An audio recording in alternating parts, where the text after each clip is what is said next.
Namo Sang Hyang Adibudaya, Namo Buddhaya. Saudara-saudari sedama yang berbahagia, serta khususnya bagi para remaja Buddhis, kembali bertemu dengan saya dalam materi pendidikan agama Buddha dan Budi Pekerti. Dan pada kesempatan ini kita akan membahas sebuah materi dengan judul Sila sebagai Jalan Menuju Akhir Duka. Saudara-saudari sedama yang berbahagia, khususnya bagi para remaja Buddhis, Sang Buddha dalam Dhammacakkappavattana Sutta, Sang Buddha mengajarkan tentang 4 kebenaran Arya atau 4 kebenaran mulia, yaitu Cattari Arya Sajjani, yang di dalamnya terdapat jalan atau cara untuk menuju terhentinya duka, atau jalan untuk menghentikan penderitaan. Jalan yang merupakan bagian dari Cattari Arya Sajjani atau 4 kebenaran mulia ini dikenal dengan Arya Atanggika Magga atau Hasta Arya Magga atau Majjhima Patipada Arya Magga, yang berarti jalan mulia berfaktor atau berunsur 8. Kemudian jalan mulia ini yang terdiri dari 8 unsur terbagi menjadi 3 kelompok yang terdiri atas sila atau moralitas, samadhi atau konsentrasi atau bawana, dan panya yang berarti kebijaksanaan. Secara pembagian unsur atau pengelompokan di dalam jalan mulia berfaktor 8 yang merupakan jalan menuju akhir duka atau jalan menuju akhir penderitaan, ini kita bisa lihat dari susunan berikut ini. Yang pertama, pengertian benar atau pandangan benar, dalam bahasa Pali dikatakan samaditi, dan yang kedua, pikiran benar yang berarti sama sankappa, ini masuk di dalam kelompok panya atau kelompok kebijaksanaan. Kemudian yang ketiga, ada ucapan benar yaitu sama waca, dan perbuatan benar yaitu sama kamanta, dan juga mata pencaharian benar atau penghidupan benar yang dalam bahasa Pali dikatakan sama ajiwa. 3 hal ini masuk di dalam kelompok sila. Kemudian yang keenam, ada daya upaya atau pengupayaan benar yang dalam bahasa Pali dikatakan sama wayama. Kemudian ada perhatian benar sama sati, dan konsentrasi benar atau sama samadhi. Ketiga hal ini dikelompokkan ke dalam kelompok samadhi atau kelompok pemusatan pikiran atau konsentrasi. Sebelum kita masuk kepada sila, kita akan sedikit mengulas tentang bagian-bagian dari masing-masing kelompok di jalan Arya berfaktor 8. Jadi selain sila, kita juga akan bahas kelompok yang lain yang terdapat di dalam jalan mulia berfaktor 8. Yang pertama, kita akan bahas tentang kelompok kebijaksanaan atau yang dikategorikan sebagai panya di dalam jalan mulia berfaktor 8. Kenapa sih dikatakan sebagai kelompok panya? Karena 2 faktor ini, yaitu pandangan benar dan pikiran benar, ini sebagai latihan intelektual atau akal budi yang dimaksudkan agar kita ini memiliki pemahaman terlebih dahulu secara jelas dan secara nyata mengenai konsep 4 kebenaran mulia, lalu kemudian bertahap-tahap kita mampu mengembangkan langkah-langkah lain dari jalan mulia berfaktor 8. Jadi sangat penting bagi kita untuk melatih pemahaman yang benar tentang jalan mulia berfaktor 8 dan 4 kebenaran mulia. Bagian atau faktor pertama yang merupakan kelompok dari panya adalah pengertian, pandangan, atau pemahaman benar yang dalam bahasa Pali dikatakan samaditi. Berarti adalah pengetahuan yang disertai dengan penembusan atau pemahaman tentang 4 kebenaran mulia, 3 corak umum atau tilakana, kemudian hukum sebab akibat yang saling bergantungan atau patijja samuppada, dan hukum karma.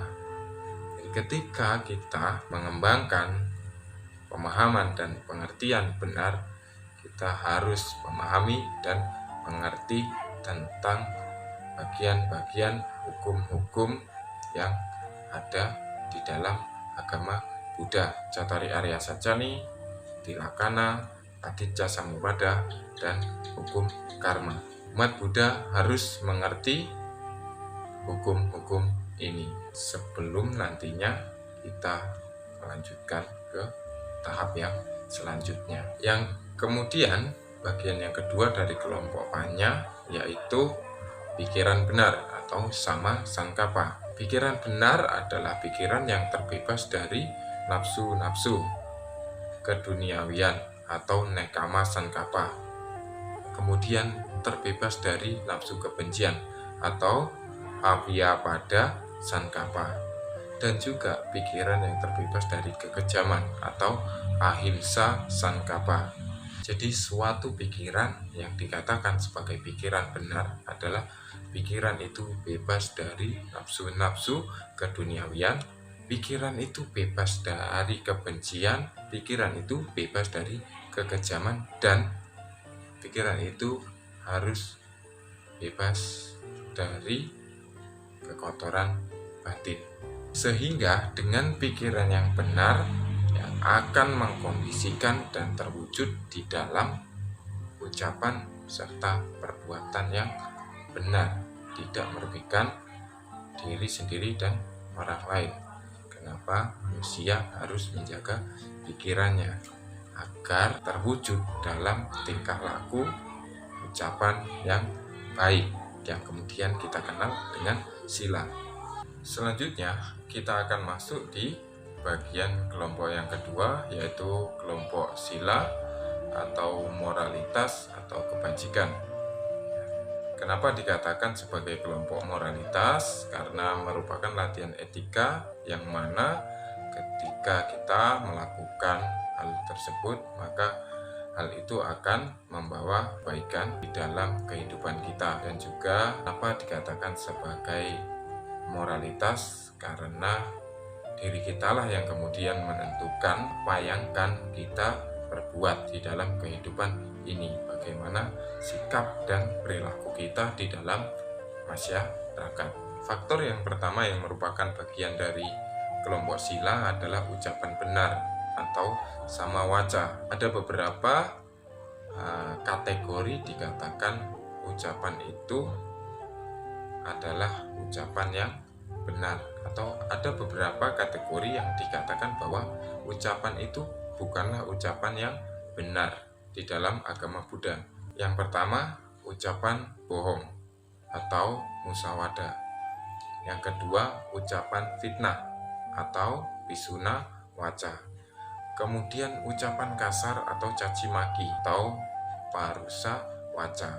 Dan kemudian yang keempat, ucapan yang tidak bermanfaat atau ucapan yang berupa pergunjingan ya, atau bisa dikatakan sebagai gosip ya. Itu dalam bahasa Pali disebut dengan sampah palapa. Itu merupakan 4 ucapan yang dikategorikan sebagai ucapan yang tidak benar, sehingga umat Buddha harus mampu menahan diri dari keempat ucapan tersebut. Kemudian ada yang dikatakan syarat ucapan benar.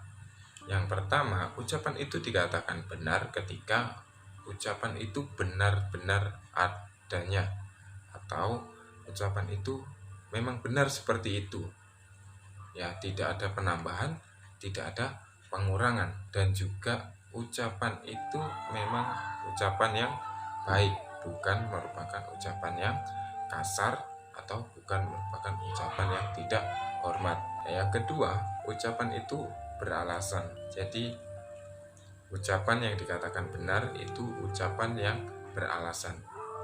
Ada alasan kenapa sih harus mengucapkan kata-kata tersebut. Ya, contohnya ketika teman kita sedang ulang tahun, ya kita ucapkan selamat ulang tahun. Ya, ada alasan kenapa kita harus mengatakan itu. Kemudian yang ketiga, yaitu ucapan itu berfaedah atau bermanfaat. Jadi syarat dari ucapan benar yang selanjutnya yaitu ucapan itu harus berfaedah atau bermanfaat, bukan hanya omong kosong atau mubazir. Ya, jadi ketika kita mengucapkan sesuatu, sebaiknya ucapan itu ada manfaatnya, ya, manfaat yang baik, terus ya, bukan manfaat untuk mengadu domba, tapi manfaat yang baik, bukan manfaat untuk merugikan orang lain, tapi memang ada manfaat untuk dibicarakan dengan orang tersebut. Kemudian ucapan itu tepat pada waktunya, ya, dikatakan sebagai ucapan yang benar, maka ucapan itu harus tepat pada waktunya. Jangan berucap di tempat yang tidak benar dan di waktu yang tidak tepat. Ya, contohnya kita sedang berada di bakti salah, kemudian ada Bante atau Romo yang sedang berdhamma di sana, kemudian kita bercerita atau membahas makanan dengan teman atau umat di samping kita, kan merupakan ucapan yang tepat waktu, karena waktunya tidak pas untuk diucapkan. Kalau mau ngomong masalah makanan, ya jangan di bakti salah, pas ada Romo atau Bante yang sedang dhamma di sana. Selanjutnya, bagian yang kedua dari kelompok sila yaitu perbuatan benar atau sama kamanta. Suatu perbuatan dikatakan sebagai perbuatan yang benar jika perbuatan tersebut tidak merupakan dan yang merugikan makhluk lain atau orang lain. Kemudian suatu perbuatan dikatakan benar ketika berusaha untuk menahan diri dari 1. Pembunuhan, 2. Pencurian, 3. Tindakan asusila, 4. Perkataan yang tidak benar, dan penggunaan obat-obatan atau konsumsi makanan dan minuman yang melemahkan kesadaran.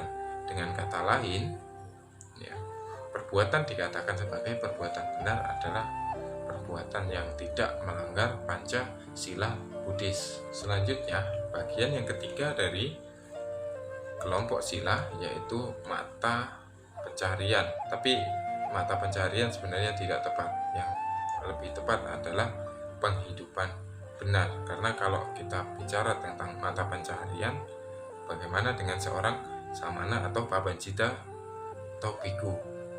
Kan biku tidak melakukan mata pencaharian. Jadi saya lebih suka menggunakan dengan kata penghidupan atau ya dengan kata penghidupan benar.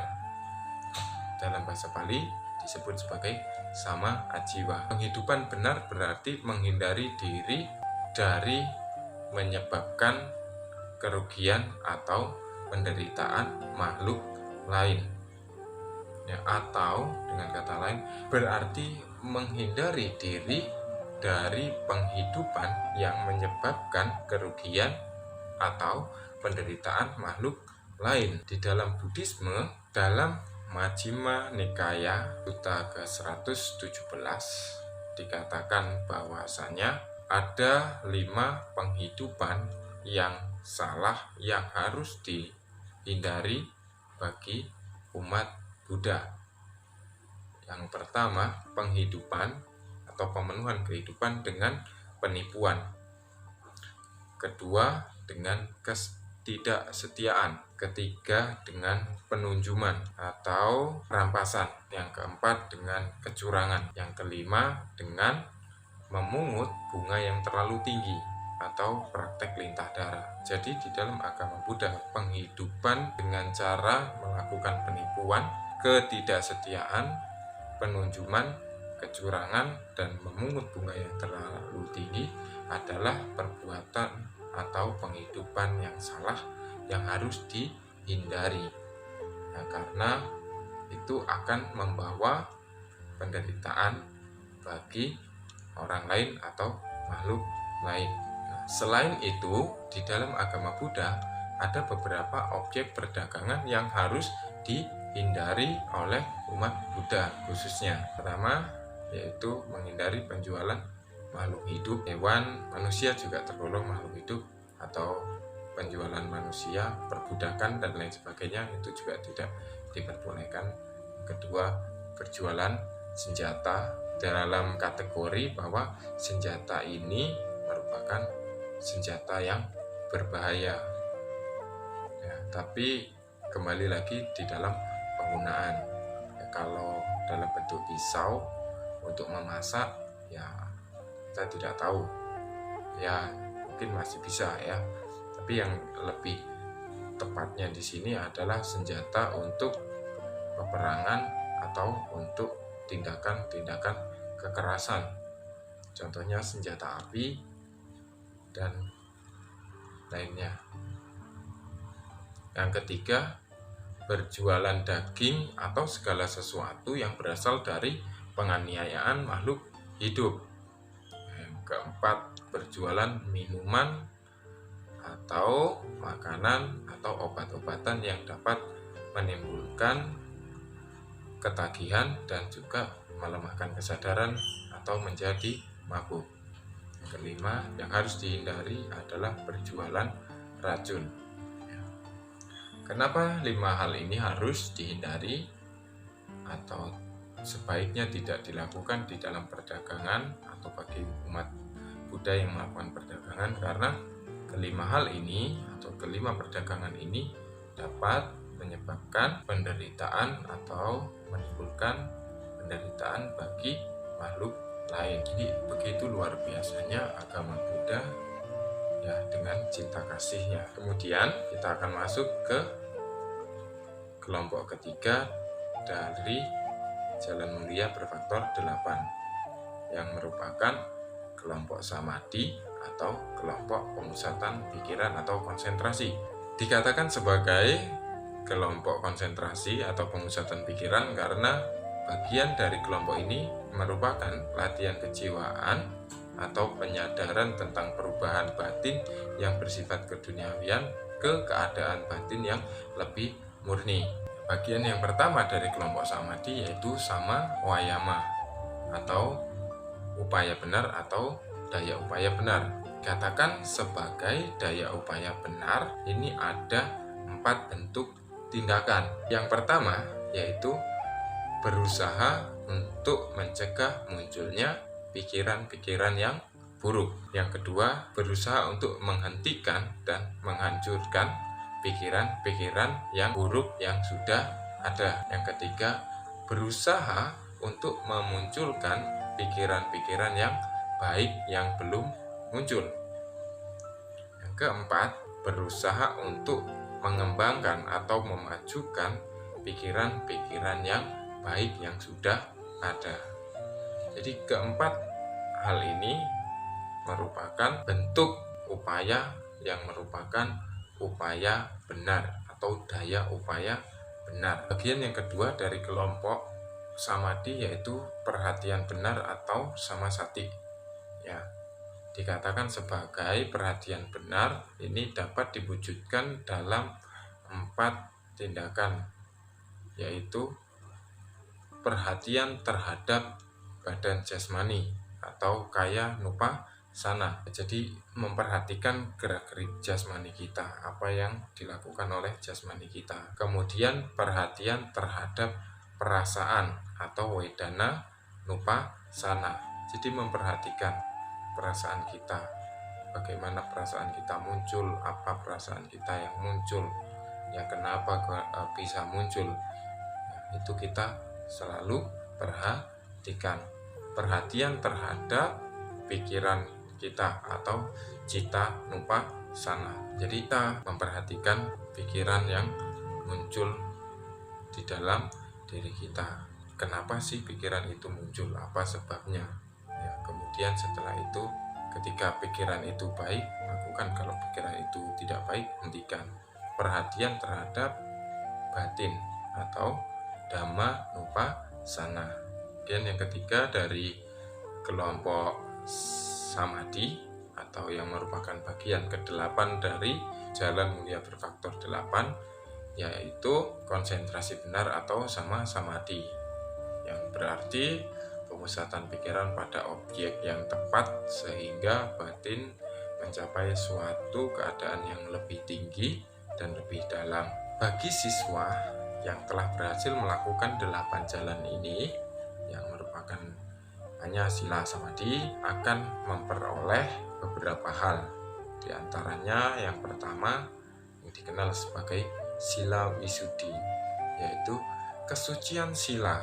Sebagai hasil dari pelaksanaan sila, maka terkikis habislah kilesa atau kekotoran batin. Yang kedua, citta wisuddhi atau kesucian batin sebagai hasil dari pelaksanaan samadhi, sehingga terkikis habislah niwarana atau rintangan batin.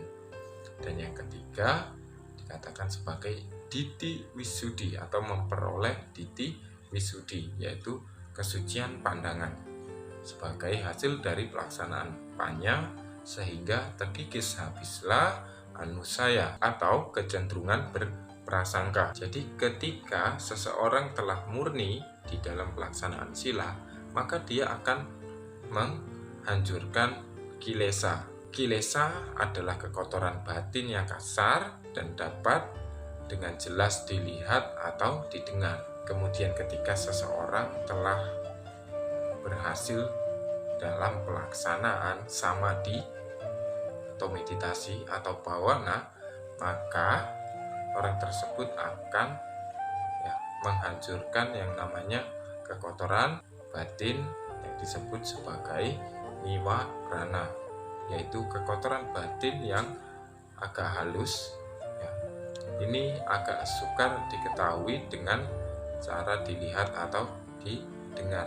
Dan yang ketiga, jika seseorang melaksanakan atau memiliki panya kebijaksanaan, maka orang tersebut akan mengikis habis anusaya. Anusaya adalah kekotoran batin yang sangat halus, sehingga sangat sukar untuk diketahui. Kenapa kita harus melaksanakan jalan mulia berfaktor 8? Karena kekotoran batin ini hanya bisa diketahui dan dilenyapkan ketika kita telah memahami, melaksanakan atau menjalani jalan mulia berfaktor 8 sebagai cara untuk menghentikan penderitaan. Baiklah, demikian penjelasan tentang materi hari ini yang berkaitan dengan jalan mulia berfaktor 8. Semoga kita semua senantiasa mampu menjalani kehidupan ini dengan baik, dan juga kita mampu melaksanakan sila di dalam kehidupan kita. Kemudian kita mampu melatih dan mempraktekkan samadhi di dalam kehidupan ini, dan juga kita memiliki kebijaksanaan atau panya di dalam kehidupan ini. Dan saya akhiri dengan Sabisata Bhavantu Sukhitata. Semoga semua makhluk hidup berbahagia. Sadu, sadu, sadu. Namo Sang Hyang Adi Budaya. Namo Buddhaya.